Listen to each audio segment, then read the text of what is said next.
Number 5. The murder of Maritza Martin. In 1992, Maritza Martin was living with her second husband, their toddler son, and her 15-year-old daughter, Yoandra. Martin had been divorced from Yoandra's father, Emilio Nunez, since 1978. After the divorce, Nunez didn't stay in contact with his daughter. On Thanksgiving morning, 1992, Yoandra picked up a gun, aimed it at her heart, and she pulled the trigger. In her suicide note, Yoandra revealed that she was 13 weeks pregnant. Nunez didn't find out that his daughter had died until an hour before the funeral, when he was contacted by one of his friends. Both Martin and Nunez took the loss incredibly hard, but Nunez was more than grief-stricken. He was furious. He thought that Martin was more involved in Yoandra's death than she was letting on. He thought that she and her husband either murdered Yoandra or pushed her to kill herself. Nunez pressed the police to investigate the death, and he got in contact with an investigative news program that was produced by Telemundo, the Spanish-language network. About 2 months after Yoandra's suicide, a reporter with the show, Ingrid Cruz, interviewed Nunez at his home. He said that the day before Yoandra shot herself, she told Martin that she was pregnant, and Martin slapped her. Cruz then told Nunez that they should go to the cemetery because they wanted to get footage of Nunez putting flowers on his daughter's grave, and Nunez agreed to go. While they were at the cemetery, Martin showed up to visit her daughter's grave. Cruz said that she didn't plan to meet Martin there, but since she was there, she decided to ask her about her daughter's suicide. When Cruz went to interview Martin, Nunez walked back to his car. The women were walking and being recorded by a cameraman who followed behind them. As the camera rolled, Nunez walked up behind the reporter and his ex-wife, just feet from Yoandra's grave. He pushed Cruz aside and he screamed, "I should have done this years ago." He then started firing his gun within point-blank range of Martin. When she fell, he stood over her and emptied the rest of his clip. The cameraman managed to record most of the shooting, and then he and the reporter ran away and called 911. Nunez fired 12 rounds, and Martin was hit 10 times. She was buried next to her daughter, just feet away from where she took her last breath. She was 33 years old and left behind a husband and an 18-month-old son. Nunez was arrested days later after a tip came in that he was on a Greyhound bus. He went to trial 7 years later. He blamed the reporter for the murder, saying that her questions made him angry. He also thought that there was a conspiracy in place that forced him to kill his ex-wife. Since the video clearly showed the murder, the jury found Nunez guilty in less than an hour. He was sentenced to 25 years to life, which included the 7 years he spent in prison awaiting trial. Number 4. The murder of Claudio Rio Mendez. Claudio Rio Mendez was a lawyer who lived in Porto, Portugal. He had been married to a judge named Ana Caricio, and they had one child, a daughter. Unfortunately, the marriage ended in a bitter divorce, and Caricio accused Mendez of being abusive. Because of the accusation, Mendez wasn't given much access to his youngest daughter. He was only given visitation every other week for an hour, and it had to be in a public place with his ex-wife present. At the first visitation, both Mendez and his ex-wife brought people with them to the visitation. The hour was a tense one. Shortly after the visit, Caricio's father, Antonio Ferreira da Silva, bought a revolver and decided he was going to use it if he was provoked. On the next visitation, which happened on February 5, 2011, De Silva and his wife went with Caricio and her daughter to a park to meet with Mendez. Mendez brought his current girlfriend, who was pregnant, and his girlfriend's niece. Not long after arriving, an argument broke out. Mendez wanted to hold his daughter, and Caricio's family didn't think that the daughter wanted to be near him. When the argument started, Mendez's girlfriend's niece started recording it with her phone. The child, who was 4, was pulled away from Mendez, and she was handed over to her grandfather, Antonio Ferreira de Silva. During the argument, De Silva put his hand in his pocket twice and then pulled it back out empty-handed. They continued to argue, and Mendez open palm slapped his former mother-in-law, who fell over.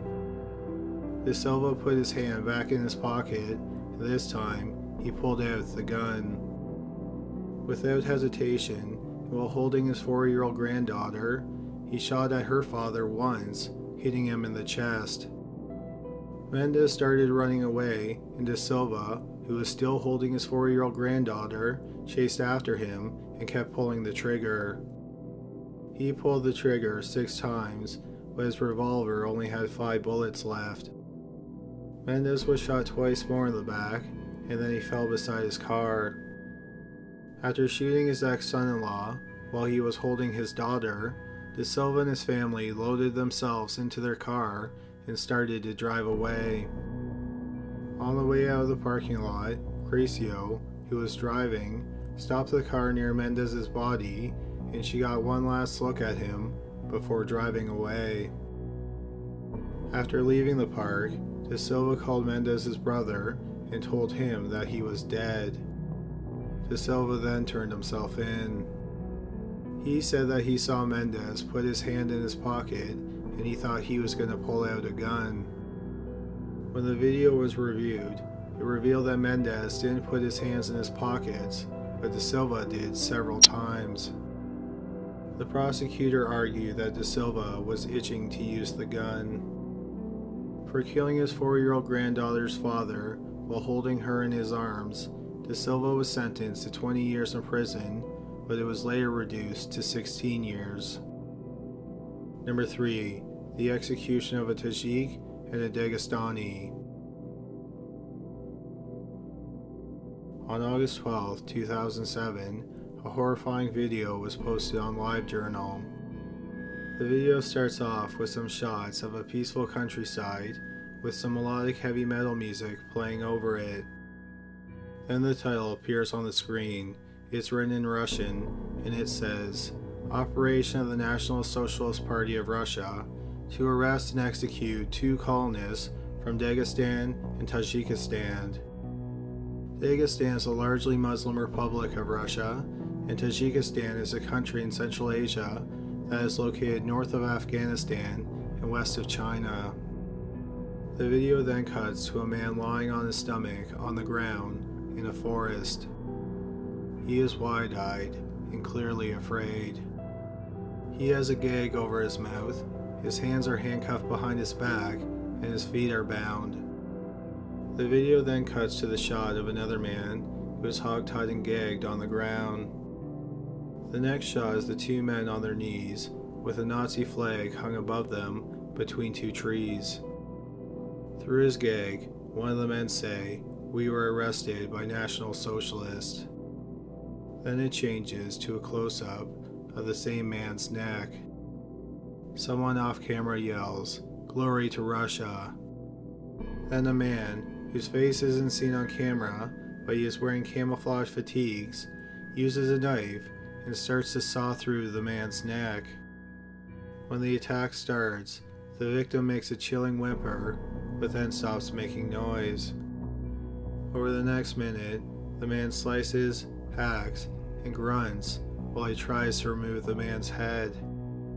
He finally succeeds, and then he tries to rest the head on the man's body, but he keeps rolling off. Instead, he tucks the man's head in the cradle of his own arms, which are still bound. The heavy metal music ends, and then it shows the second man kneeling in a shallow grave. Again, someone off camera yells, "Glory to Russia." The man is then shot in the top of the head and he crumples into the grave. The original video ends with two men wearing black masks and camouflage doing Nazi salutes. The video stayed up on LiveJournal for 18 hours before it was taken down. Days later, the police in Maykop, Russia made an arrest in connection with the video. It was the man who posted the video on LiveJournal. He said it was emailed to him and he didn't know who sent the email. The police initially said that the video was fake, which shocked anyone who saw the video. Special effects experts for movies and television shows have never made a murder look as realistic as the beheading in the video. A year after the video was uploaded, one of the men was identified as Shamil Odamanov from Dagestan. His family recognized him when they saw the video. He was the one who was decapitated. His family said that he moved from Dagestan to Moscow to look for work a few months before he went missing. He told his family he was having problems with neo-Nazis and skinheads that roamed his neighborhood. After the family identified one of the men, the authorities were forced to admit that the video was real. The second man has never been identified, and the bodies of both men have never been found. The men in the ski mask have never been identified. Number 2. Los Zetas. The current major Mexican drug cartels started off as drug traffickers who shipped cocaine from Colombia into the United States in the 1980s. During that time, the United States government was cracking down on Colombian cartels, but not much was being done in Mexico. During the 1980s, the two most dominant Mexican cartels were the Guadalajara cartel and the Gulf cartel. In 1989, the head of the Guadalajara cartel was arrested, and the cartel's trafficking routes were split between his 3 lieutenants, giving birth to the Sinaloa, Juarez, and Tijuana cartels. Currently, the Sinaloa cartel is considered the most dominant cartel because they have the biggest territory and they have the most trafficking routes, which were supposedly approved by the FBI, into the United States. This includes a drug route into Chicago, which, perhaps not so coincidentally, has seen a dramatic rise in murder. The Gulf cartel is considered the second largest. The most terrifying cartel is the third largest, Los Zetas, which means the Z's. The identity of their current leader is unknown, and there could be a good reason for that. Since their inception, all their known leaders have either been arrested or killed. Their last leader was Omar Trevino Morales, who was arrested in 2015, and the leader before him was his brother, Miguel Trevino Morales, and he was arrested in 2013. Los Zetas started off as a 34-man death squad for the Gulf cartel in 1999. They were all former Mexican military, and they had received elite training. Then in 2010, after years of infighting, Los Zetas officially broke away from the Gulf cartel. At the time of the split, the US government said that Los Zetas was the most technologically advanced, sophisticated, and dangerous cartel operating in Mexico. What makes them so dangerous is that they don't really play by any rules. For example, in 2009, they broke into the home of a police chief, shot him and his wife, who was also a police officer, and then they set the house on fire with the couple's 3 daughters still alive inside. Another time, in spring 2011, Los Zetas stopped several buses full of migrants. They raped the women and then forced the men to fight gladiator style to the death. The winners were then given jobs as assassins with Los Zetas to fight in their ongoing war with the Gulf and Sinaloa cartels. Every other passenger on the bus was murdered. 193 bodies were found buried in 72 graves. This was just one of several massacres that they committed where dozens of people were senselessly slaughtered. Los Zetas aren't just terrifying for the amount of people they have killed and who they have killed, they are also terrifying because of how they kill. A former leader of Los Zetas liked to kill his victims by a technique he called guiso, which means stew in Spanish. He would stuff someone in a 55-gallon drum and then burn them alive. Los Zetas also loves to make videos. They often record some of the most vicious murders of their rivals and people they think have betrayed them, and then they upload the videos online.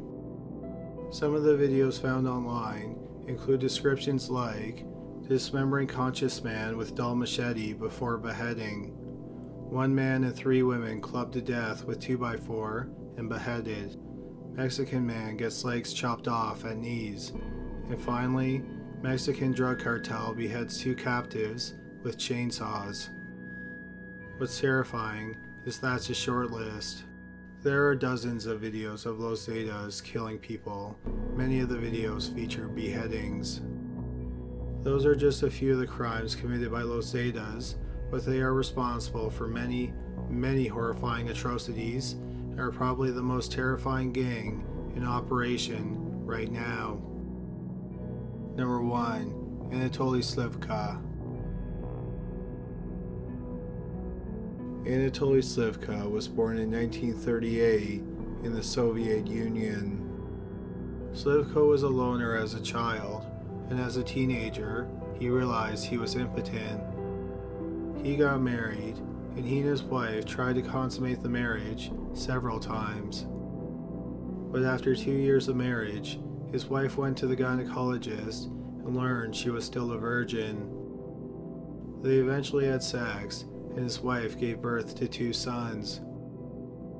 In 1961, 23-year-old Slivka saw something that had a profound impact on his life.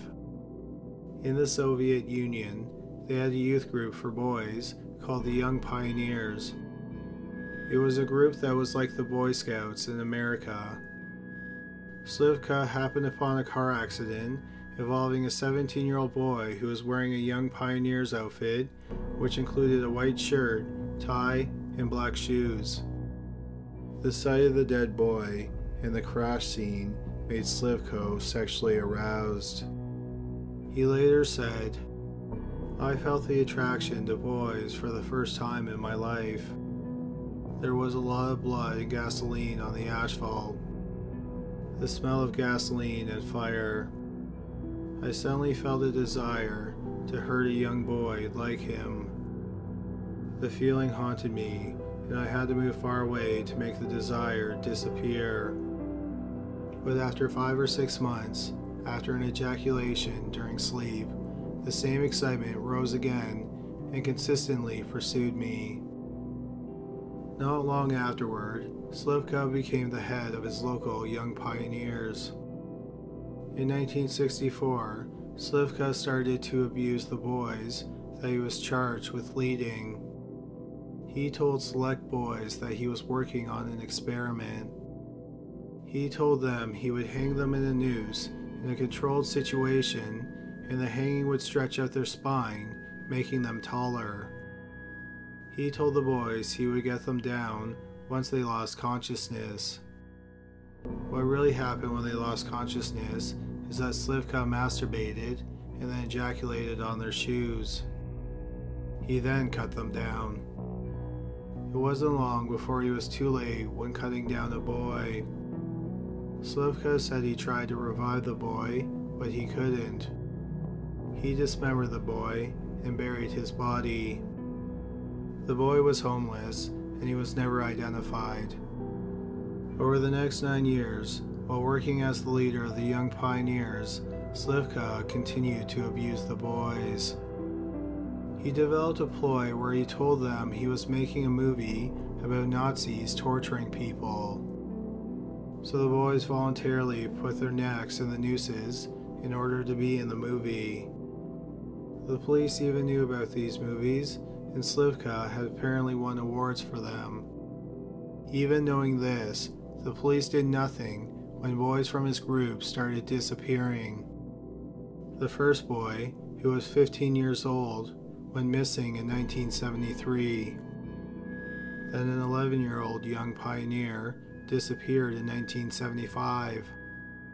This was followed by a 13-year-old boy in 1980, and in 1982, a 15-year-old boy went missing.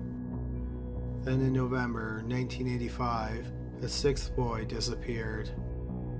When investigating the sixth boy's disappearance, the police learned that before he went missing, he was going to make a movie with the leader of the Young Pioneers.